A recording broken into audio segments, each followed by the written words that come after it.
Hi, I went to the cinema this weekend to catch a very rare showing of Good Luck to You, Leo Grande, a new, very stagey film starring Emma Thompson and Dylan McCormack and directed by Sophie Hyde.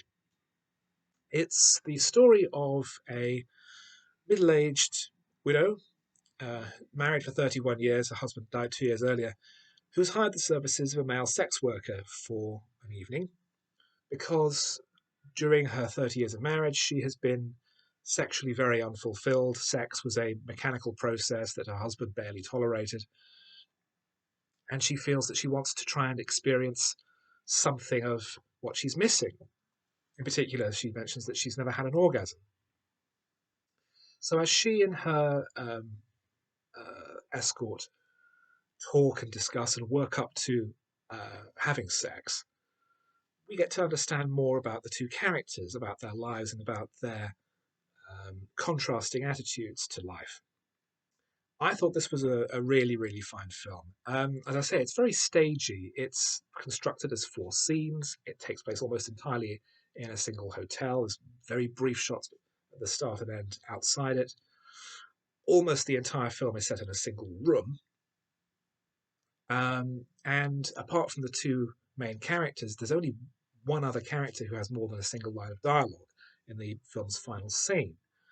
Although oddly, the very short end credits list every single person who appears on screen, even two extras who appear in the film's first scene for less than a couple of seconds at a time and with no dialogue at all. Emma Thompson is terrific in this. I think it's the best performance she's given in a long time as a woman who has these conflicting uh, impulses within herself. I think something that I find is the key to writing good characters is to give them directly opposing impulses in their personality. So she's quite conservative with a small c. She was a religious studies teacher.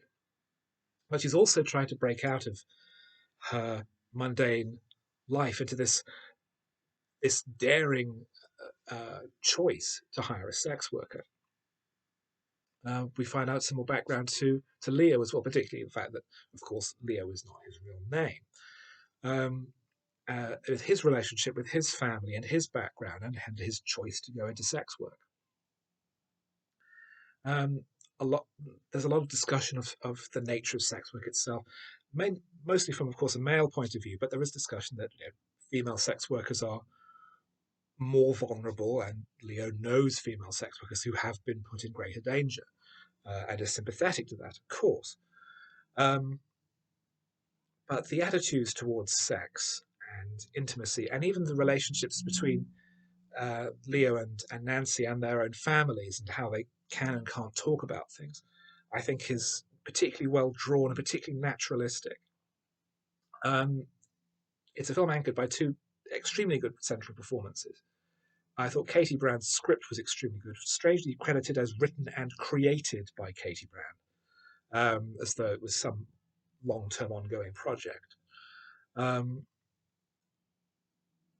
but yeah, the direction is not wildly original. I think perhaps by virtue of the film being contained in a single room for so much of its running time, and with only two actors, there's a prologue sequence of Leo on his way to his first appointment, which is directed in a rather odd way, so that the geography of where he is somewhat mangled, which may or may not be deliberate.